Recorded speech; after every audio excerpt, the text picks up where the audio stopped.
அழகே அழகு சரியில்ல. அடுத்து வர எபிசோட்ல நம்ம பாக்கியராஜ் இருந்துட்டு ரேவதியை கூப்பிட்டு என்ன நடந்ததோ அதை சொல்லுமா அப்படின்னு சொல்லிட்டு கேட்கவும், ரேவதியால் துக்கம் தாங்கிக்கவே முடியல. அதனால அண்ணன்னு சொல்லி கட்டி பிடிச்சு பயங்கரமா அழுந்துட்டு இருக்காங்க. அதுக்கு அடுத்ததான் பார்த்தீங்கன்னா, சொன்ன தங்கராஜ் தேவையில்லாம பாக்கியராஜ் பேசுவாரே அப்படின்னு சொல்லிட்டு, அண்ணன் ஒன்றும் இல்லைண்ணே, நீ வீட்டுக்கு கிளம்புன, மனசு ரொம்ப கஷ்டமா இருந்தது அண்ணன், அதனால தான் இங்கே உட்காந்துக்கிட்டு இருக்கேன், வேற ஒன்றும் இல்லை அப்படின்ற மாதிரி சொல்லிடுறாங்க.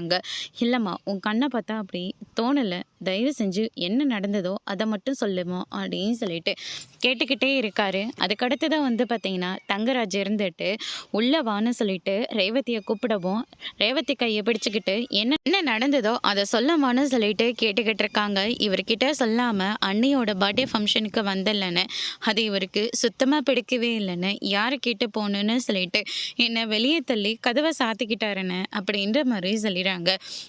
அப்போவே மனசுக்குள்ளே ஏதோ குறுகுறுன்னு சொல்லிக்கிட்டே இருந்துச்சு. அப்போவே நான் கொஞ்சம் உஷாராக இருந்திருக்கணும். ஆனால் என்ன பண்ணுறது, மாப்பிள்ளலாம் அப்படி பண்ண மாட்டாருன்னு நான் ரொம்ப பெருந்தன்மையாக இருந்துட்டேன். கோவத்தை எல்லாத்தையும் நம்மக்கிட்ட தான் காட்டுவார், ரேவதி கிட்டலாம் போக மாட்டார். தான் பிள்ளைங்களை பற்றியும் தான் குடும்பத்தை பற்றியும் அவர் வசந்த நினைப்பாருன்னு நினச்சிக்கிட்டு இருந்தேன். ஆனால் அவர் இவ்வளோ கேவலமாக நடப்பாருன்னு நான் கொஞ்சம் கூட எதிர்பார்க்கவே இல்லை. யாரை பற்றி கேவலன்னு சொல்லிட்டு இருக்கீங்க? உங்களை பார்த்து தான் சொல்லிகிட்டு இருக்கீங்க.